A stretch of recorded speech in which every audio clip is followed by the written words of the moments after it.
제목에서 볼 수 있듯이 세일산에서 대해서 우리가 한번 말씀을 배울 텐데요. 우리가 말씀을 조금 나누기 전에 한 가지 그냥 생각이 나서 여러분 같이 좀 생각날 때 기도를 해주시면 좋겠다는 생각이 드는데, 오늘이죠. 오늘 그 국회에서 이 기자회견을 했어요. 근데 이제 그 내용이 뭐냐면, 여기 부산의 세계로 교회 손현보 목사님 당회장실, 그리고 자택, 그리고 핸드폰이 영장이 발부돼서 그렇게 이제 한마디로 말하면 수색을 다 당한 거죠. 그런데 이제 당연히 우리 부산지방경찰청에서 수색 영장을 청구한 거죠. 수색 영장을 청구했는데 그거를 법원에서 이제 뭐 기각을 하든지 허락을 하든지, 근데 이제 허락이 됐으니까 그 수색 영장이 집행됐잖아요. 근데 아시는 대로 그걸 허락했던 판사가 우리법 연구회 출신이라는 거예요. 아시는 것처럼 우리법 연구회는 친좌파 쪽의 그런 법관이잖아요. 근데 이제 김진옥 목사님이 그 기자회견에 나와서 하시는 말씀이, 군사 독재 시절에도 이런 일은 없었다. 심지어는 유신 정권에도 이런 일은 없었다. 그러니까 종교인에 대해서 이렇게 압수수색을 한 일은 단 한 번도 없었다는 거예요. 만약에 카톨릭 사제를 그렇게 했다, 불교 승려를 그렇게 했다, 그러면 난리가 난다는 거죠. 그만큼 지금 교회가 세상으로부터 힘이 없는 거예요. 왜? 하나 되지 못하니까. 슬픈 일이죠. 잘못했으면 뭐 응당히 법적 처벌을 받는 건 지극히 당연한 일인데, 여러분 왜 그런지는 다 아실 거예요.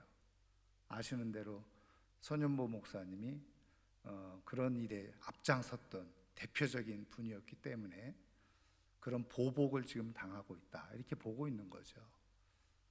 근데 이제 앞으로 제가 말씀드리지만 차별금지법을 지금 모 정당에서 9번째 발의를 했고, 그 정당의 대표는 자기가 대통령이 되면 차별금지법을 그대로 하겠다고 그랬어요.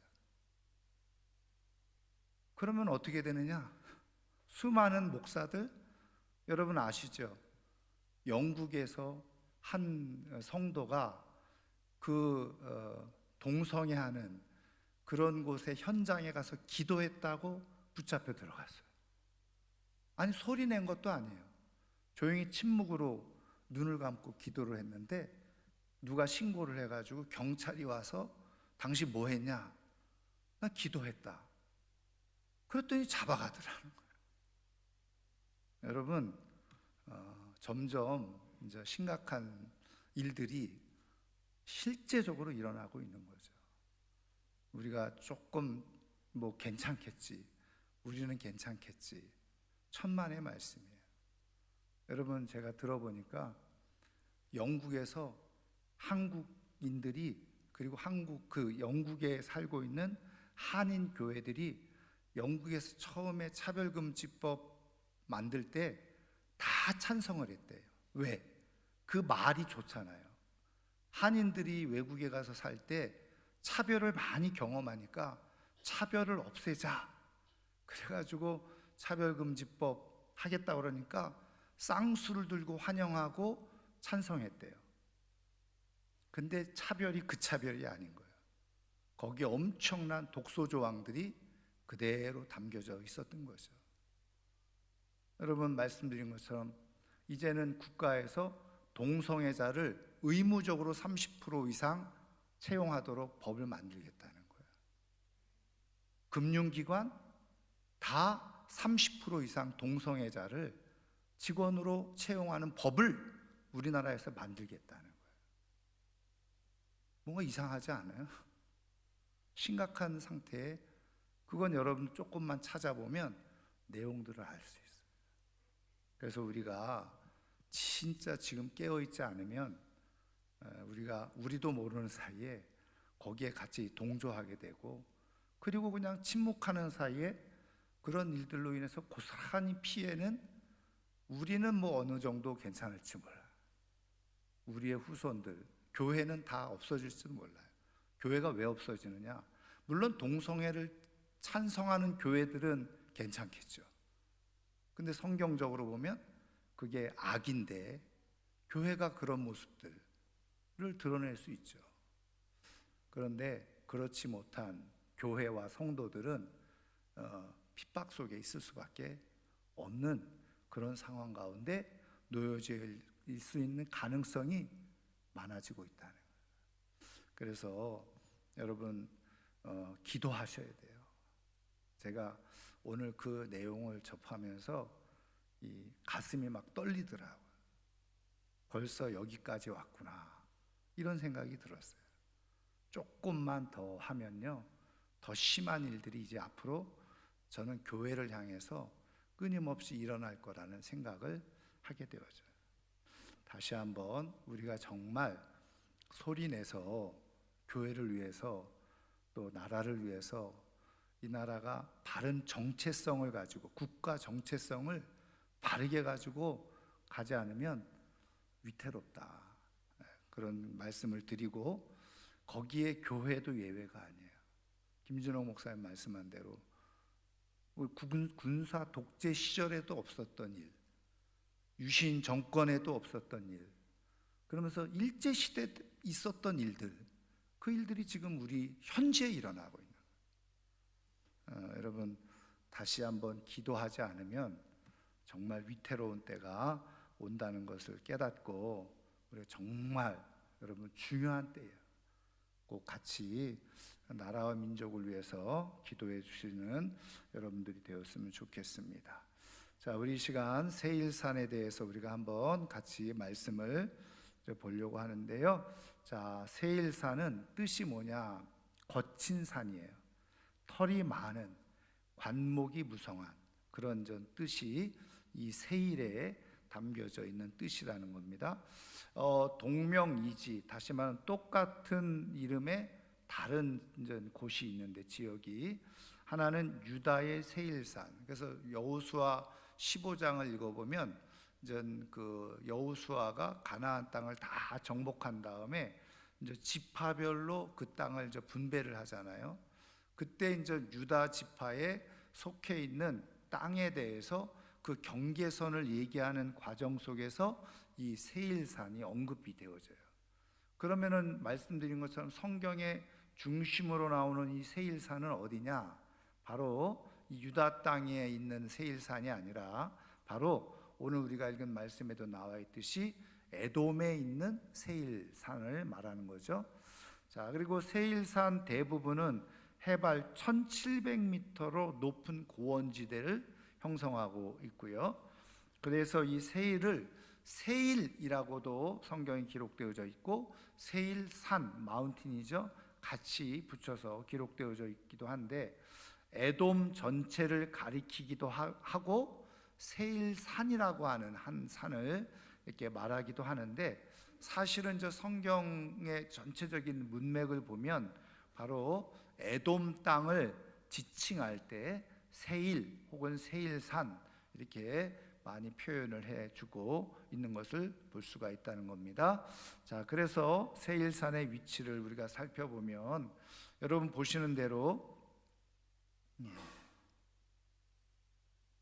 여기 그 오른쪽에 있는 요 그 지도는 이제 출애굽 경로를 말하고 있는 거죠. 말씀드린 것처럼 우리가 이미 배운 대로 출애굽의 경로는 여러 예상 경로들이 있어요.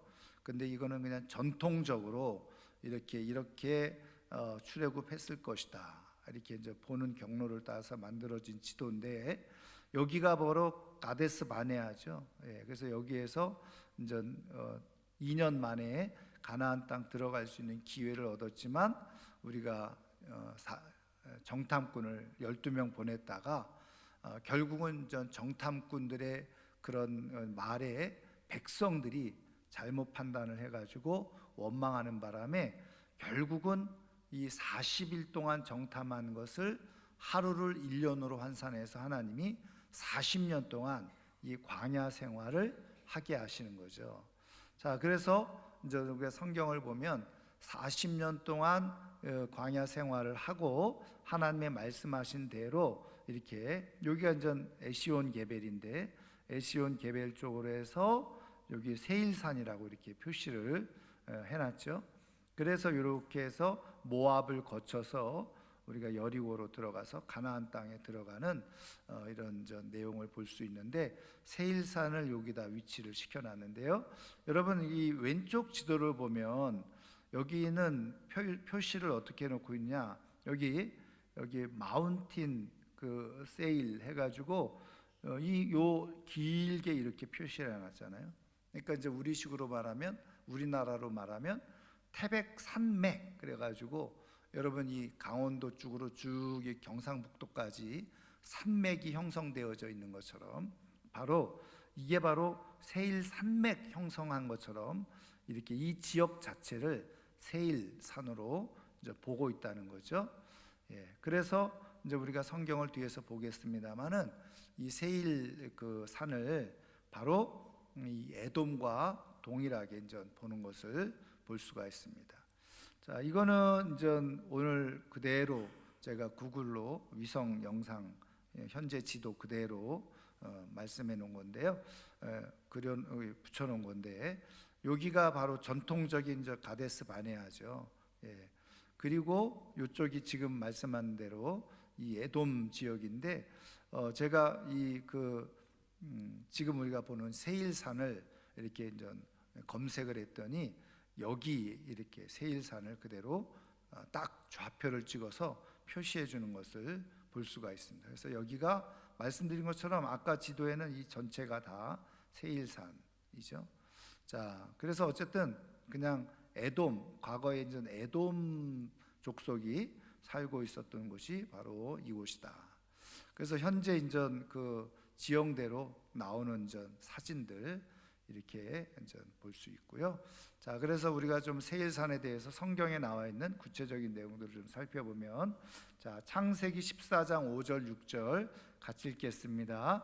제14년에 그르돌라오멜과 그와 함께한 왕들이 나와서 아스도롯 가르나임에서 르바 족속을, 함에서 수스 족속을, 사회 기랴다임에서 엠 족속을 치고 호리 족속을 그 산 세일에서 쳐서 광야 근방 엘바란까지 이르렀으며 그랬죠. 여러분, 이거는 우리가 과거에 전에 한번 본 내용인데, 우리가 그 가나안 땅 북쪽에 있는 그 넷 왕이 바로 이 남쪽에 있는 5 왕을 공격해 온 내용이잖아요. 이게 그 아브라함 시기에. 그리고 바로 우리가 잘 아는 그 롯이 바로 이쪽에 살고 있었잖아요. 그때 인전 그 전쟁이 일어났을 때 바로 이 그돌라오멜이 그 네 왕과 연합을 해서 남쪽의 5 왕을 공격해 오게 되어지는데, 그 내용 속에서 지금 호리 족속을 이제 쳤다는 거예요. 전쟁을 하게 됐는데 호리 족속을 그 산 세일에서 쳐서, 그래서 원래 이 세일에 호리 족속의 사람들이 거주하고 있었다는 거죠. 창세기 36장에도 같이 기록이 되어져 있는데 한번 같이 읽습니다. 그 땅 주민 호리 족속 세일의 자손은 로단과 소발과 시브온과 아나와 디손과 에셀과 디산이니 이들은 에돔 땅이 있는 세일의 자손 중 호리 족속의 족장들이요 그랬어요. 자, 그래서 이 세일에 원래 거주하고 있었던 사람들은 호리 족속의 사람들이었다 하는 겁니다. 자, 그런데 어떻게 이 세일산이 에돔 족속들이 살고 있는 땅이 되어졌느냐? 바로 에돔 사람들이 이 땅을 정복하게 됐다는 거예요. 자, 창세기 32장 3절인데 같이 읽겠습니다. 야곱이 세일 땅 에돔 들에 있는 형 에서에게로 자기보다 앞서 사자들을 보내며, 또 그 다음에 우리 33장 14절 16절을 같이 읽습니다. 청하건대 내 주는 종보다 앞서 가소서. 나는 앞에 가는 가축과 자식들의 걸음대로 천천히 인도하여 세일로 가서 내 주께 나아가리이다. 이날에 에서는 세일로 돌아가고. 그랬죠. 이 내용이 무슨 내용이냐면, 여러분 아시는 대로 이 이삭의 두 쌍둥이 형제가 있었잖아요. 야곱과 에서. 정확하게 말하면 에서가 형이고 야곱이 동생인데, 이 야곱이 형의 장자권을 탐내서 팥죽으로 그 장자권을 사죠. 그런데 이제 그것을 통해서 바로 이삭의 아버지 이삭의 축복을 야곱이 얻어내게 돼요. 그런데 나중에 에서가 그거를 알고 화가 나가지고 어떻게 해요? 야곱을 해하려고 하는 그런 상황에 이르게 되자 이삭과 리브가가 이러다가는 형제 한날에 다 잃어버리겠다. 그래서 알고 있는 대로 야곱을 이 리브가의 그 고향 하란으로 보내잖아요. 우리가 지난 시간에 본 것처럼. 그래서 이제 야곱이 하란에 가서 20년 동안 지내요. 그래서 20년 동안 14년은 두 아내 레아와 라헬을 위해서 수고를 하죠.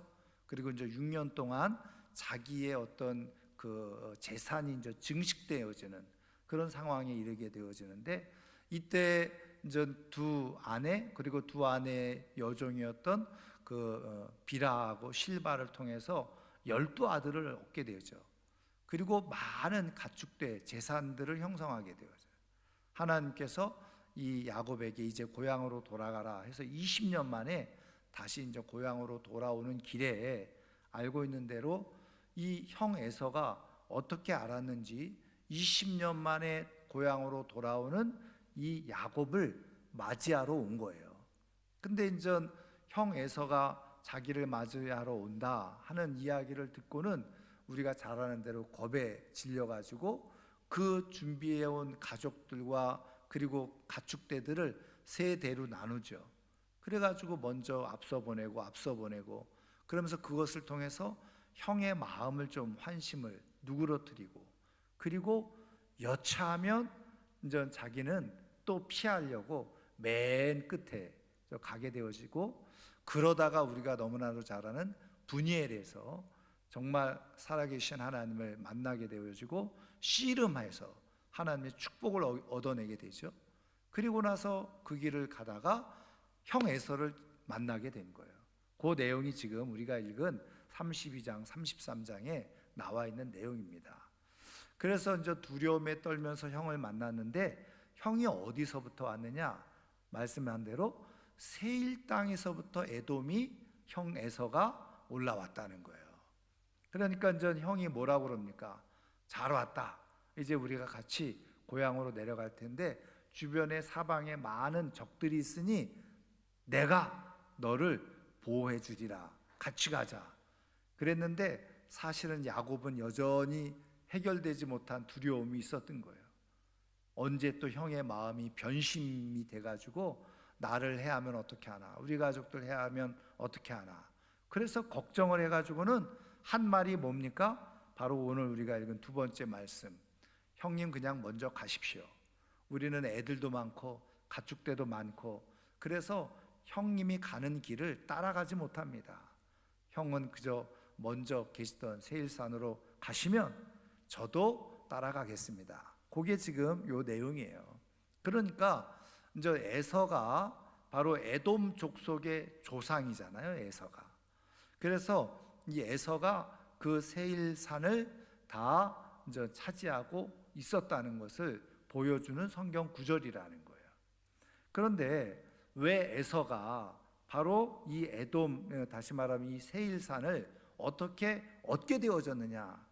바로 하나님께서 그 에돔 족속을 위해서 주신 땅이라는 거죠. 자, 그래서 다섯 번째 보면 여호수아 24장 4절 같이 읽겠습니다.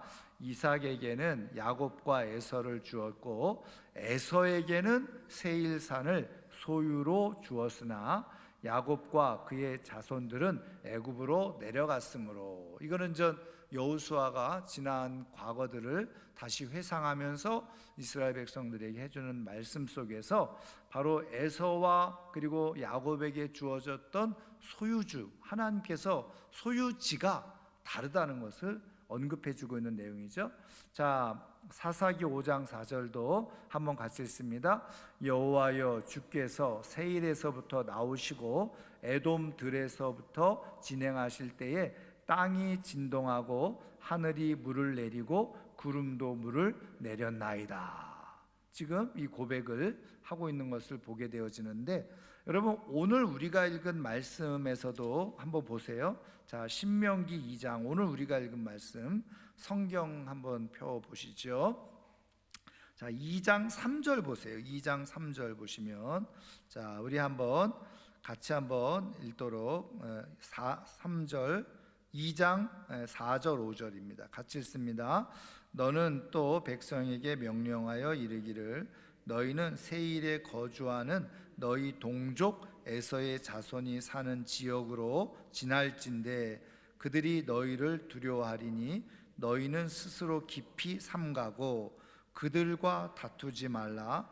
그들의 땅은 한 발자국도 너희에게 주지 아니하리니 이는 내가 세일산을 에서에게 기업으로 주었음이라 그랬죠. 아멘. 그러니까 이 세일산을 원래 호리 족속이라고 하는 사람들이 살고 있었는데 하나님께서 에서에게 주었어요. 그래서 에서가 그 땅을 다 점령하고 이제 자신의 소유지로 삼고 살아가게 되어졌고, 그것이 그 에서의 후손들이 에돔 족속이 되어져서 에돔 땅이 된 거죠. 자, 그런데 이제 성경에 보면요, 이 시므온 지파가 500명이 그쪽으로 또 이주해서 거주한 것을 보게 되어지는데, 자, 역대상 4장 42절 43절 같이 읽습니다. 또 시므온 자손 중에 500명이 이시의 아들 블라랴와 느아랴와 르바야와 우시엘을 두목으로 삼고 세일산으로 가서 피신하여 살아남은 아말렉 사람을 치고 오늘까지 거기에 거주하고 있더라. 아멘. 자, 그래서 시므온 지파는 어디에 있었죠? 우리가 잘 아는 것처럼 이 유다 지파 안에 이 시므온 지파가 일부 땅을 차지하고 있었는데, 여러분 그 사해를 중심으로 해서 여러분 이 유다 지파는 당연히 가나안 땅, 그렇죠? 요단강 이 서편에 이 그 사해 옆으로 있었잖아요. 그런데 이제 그 시므온 지파 사람들이 이제 이 동쪽으로 옮겨와서 500명이 바로 이 세일산에 거주했다는 얘기입니다. 자, 그래서 이제 성경에는 이 세일산을 에돔을 뜻하는 말로 같이 사용하고 있다는 거예요. 자, 민수기 24장 18절 말씀 같이 읽습니다. 그의 원수 에돔은 그들의 유산이 되며 그의 원수 세일도 그들의 유산이 되고 그와 동시에 이스라엘은 용감히 행동하리로다. 아멘. 자, 그 다음에 계속해서 그래서 이스라엘은 역시 말씀드린 것처럼 에돔과 세일을 동일하게 보았다는 거예요. 자, 역대하 20장 같이 읽습니다. 옛적에 이스라엘이 애굽 땅에서 나올 때에 암몬 자손과 모압 자손과 세일산 사람들을 침노하기를 주께서 용납하지 아니하심으로 이에 돌이켜 그들을 떠나고 멸하지 아니하였거늘 그 노래와 찬송이 시작될 때에 여호와께서 복병을 두어 유다를 치러 온 암몬 자손과 모압과 세일산 주민들을 치게 하심으로 그들이 패하였으니. 아멘. 여러분 여기 보시면요, 바로 이 암몬 자손, 모압 자손, 그리고 세일산 사람들 이렇게 표시해주고 있거든요. 근데 여러분 그 이스라엘의 지도 우리가 계속해서 본 그대로 여러분 요단강을 중심으로 해서 동편 땅에 있었던 사람들이 위에서부터 그대로 순서를 따지면 암몬, 그 다음에 모압, 그 다음에 에돔이에요. 그러면은 암몬, 모압, 에돔 이렇게 써야 되는데 에돔 대신에 뭐라고요? 세일산 사람들, 이렇게 세일산 사람들이라고 표기를 해주고 있다는 거죠. 그런 의미에서 이스라엘 사람들은 에돔과 세일을 같은 그런 의미로 이제 사용했다는 것을 성경 구절을 통해서 알 수 있다는 거죠. 자, 그래서 오늘 우리가 읽은 말씀 2장 1절에도 한번 같이 읽습니다. 우리가 방향을 돌려 여호와께서 내게 명령하신 대로 홍해길로 광야에 들어가서 여러 날 동안 세일산을 두루 다녔더니, 여러 날 동안 세일산을 어떻게 해요? 두루 다녔다. 그것이 바로 이 세일산이 바로 에돔 지역에 있었던 저 땅이라는 것을 알 수 있는데, 자, 우리 성경에 보면요, 이 세일산의 멸망에 대해서 예언을 해주고 있는 내용이 기록되어져 있어요. 우리 한번 같이 읽겠습니다. 또 여호와의 말씀이 내게 임하여 이르시되, 인자야, 내 얼굴을 세일산으로 향하고 그에게 예언하여 이르기를, 주 여호와께서 이같이 말씀하시되, 세일산아, 내가 너를 대적하여 내 손을 내 위에 펴서 내가 황무지와 공포의 대상이 되게 할지라. 내가 세일산이 황무지와 폐허가 되게 하여 그 위에 왕래하는 자를 다 끊을지라. 아멘. 자, 그래서 지도는 요거는 가데스 바네아에서 이스라엘 백성들이 요 순서를 따라서, 여기가 말씀드리는 것처럼 에시온 게벨이잖아요. 그래서 여기를 거쳐서 내려갔다가, 여기가 바로 우리가 지금 앞에 배운 그 세일산, 여기 에돔 족속이 거주하는 땅이었죠. 근데 이제 원래는 이렇게 요 길로 가면 훨씬 더 빠르게 갈 수 있는데, 요 길을 뭐라고 얘기하느냐? 바로 왕의 대로. 그래서 킹스 하이웨이라고 이렇게 되어져 있죠. 여기도 지금 적혀져 있죠.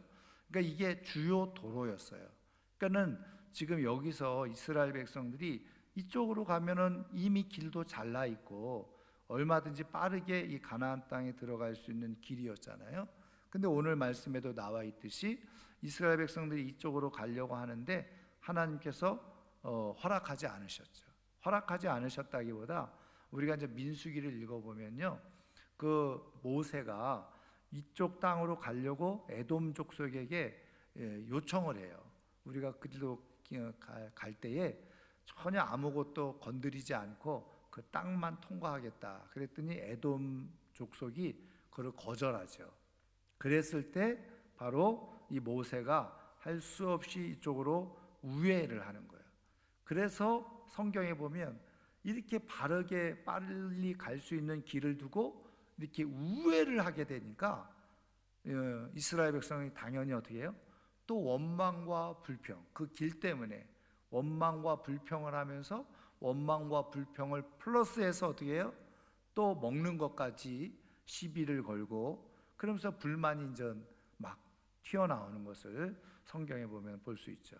그래서 그들에게 내려졌던 그런 또 징계, 징벌이 그냥 불뱀들이 나와가지고 말이죠, 다 물어서 죽게 되어지고, 이제 그런 일이 이제 일어나게 되어졌던 것을 보게 되어집니다. 근데 오늘 우리가 읽은 지금 본문 말씀에서도 하나님께서 그들과 다투지 마라. 왜? 너희들이 형제이기 때문에. 그러면서 돈을 주고, 그리고 양식을 사서 먹고, 그렇죠? 그리고 돈을 주고 다 사라. 정당하게 그렇게 거래하도록 말씀하고 있는 것을 보게 되어집니다. 그리고 여기 우리 위에가 이제 모압 땅이잖아요. 그래서 이 모압 땅도 어떻게 해요? 하나님께서 그 다음에 우리가 읽은 말씀에도 나와 있듯이 모압도 일로 좀 지나가게 좀 해달라 그랬는데 또 허락을 하지 않아서 결국은 모압 땅도 우회를 하는 그런 일이 일어났던 것을 이제 보게 되어져요. 자, 그 다음에 이제 우리가 아마샤 왕에 관한 내용을 좀 살펴보면, 이 아마샤 왕은 유다의 그 분열 이후에 9번째 왕입니다. 그래서 이제 하나님을 잘 섬기긴 했는데 이제 뒤에 문제가 생겨요. 우리 한번 내용을 한번 같이 읽겠습니다. 아마샤가 담력을 내어 그의 백성을 거느리고 소금 골짜기에 이르러 세일 자손 10,000명을 죽이고 유다 자손이 또 10,000명을 사로잡아 가지고 바위 꼭대기에 올라가서 거기서 밀쳐 내려뜨려서 그들의 온 몸이 부서지게 하였더라. 아마샤가 에돔 사람들을 죽이고 돌아올 때에 세일 자손의 신들을 가져와서 자기의 신으로 세우고 그것들 앞에 경배하며 분향한지라. 아멘. 여러분, 이 내용을 조금 우리가 자세히 살펴보면 아마샤가 유다의 왕이었는데요, 지금 이 에돔과 이렇게 이제 전쟁이 잦았어요.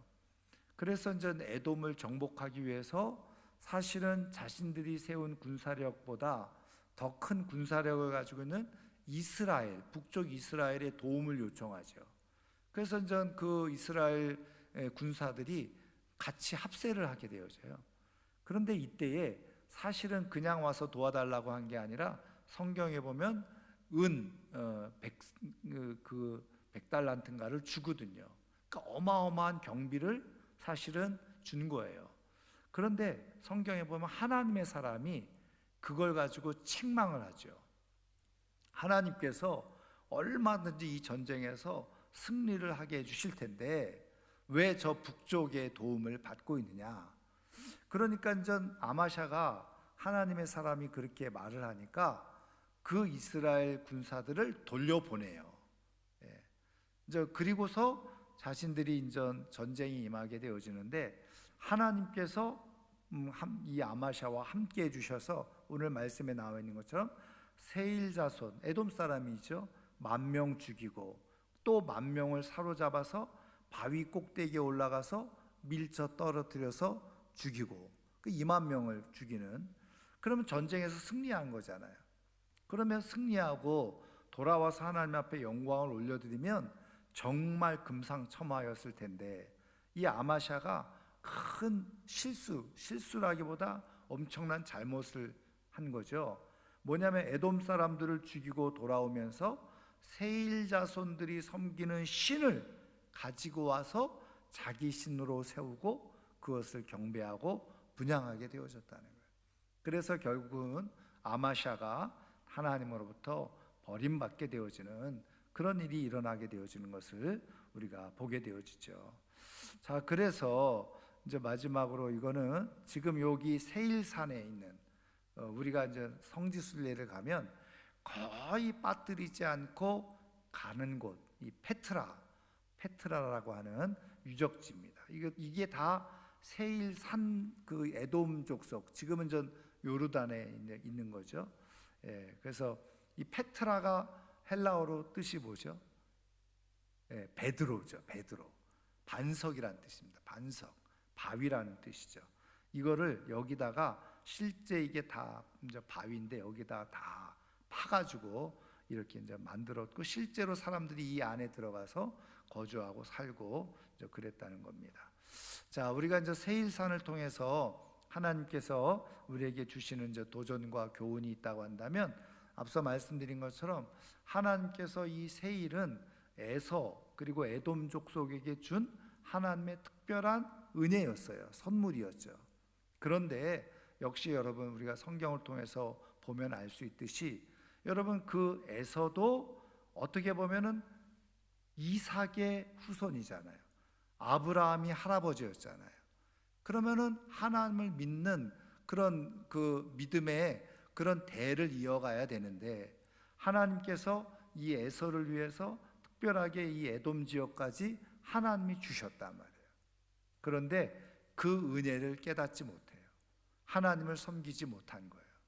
그래서 결국은 이 에돔도 동일하게 우리가 에스겔 선지자를 통해서 예언되어지고 말씀되어진 것처럼 그리고 이제 에돔 족속에 향한 많은 멸망의 예언들 성경에 기록되어져 있는 그대로 하나님께서 소유를 주셨어요.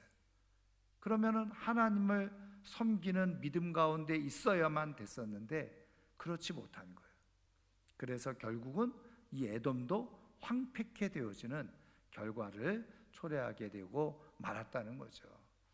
하나님께서 허락해 주신 은혜를 우리가 잘 깨닫고 그것을 소중히 여기고 하나님의 말씀대로 삶을 살아가면 그것은 하나님께서 주신 것이 내 인생에 진짜 복이 되어져요. 감사하며 살아가면. 그런데 하나님께서 주셨음에도 불구하고 그것을 깨닫지 못하고 말씀과 전혀 다르게, 그래서 우리가 성경을 지금 좀 앞에서도 본 것처럼 그들이 에돔 족속이 섬기는 다른 신들이 있었어요. 그랬을 때 결국은 에돔도 역시 동일하게 멸망할 수밖에 없었다는 거죠. 오늘 하나님께서 이 세일산을 통해서 우리에게 또 교훈하시고 도전하시는 것, 하나님께서 우리에게 주신 것들, 그것을 우리가 귀하게 여기고 감사하게 여기고 하나님의 말씀을 따라서 거기서 함께 살아가게 되어지면 그것이 그대로 복이 되지만, 그러나 그것을 무시하고 하나님의 말씀을 떠나서 그리고 또 다른 신을 섬기고 살아가게 되어질 때 하나님께서 주셨던 그 모든 것들이 다 무용지물이 되어지고 황폐케 되어지고, 그리고 오히려 나의 삶을 불행하게 만들어 놓는 요인이 되어진다는 거죠.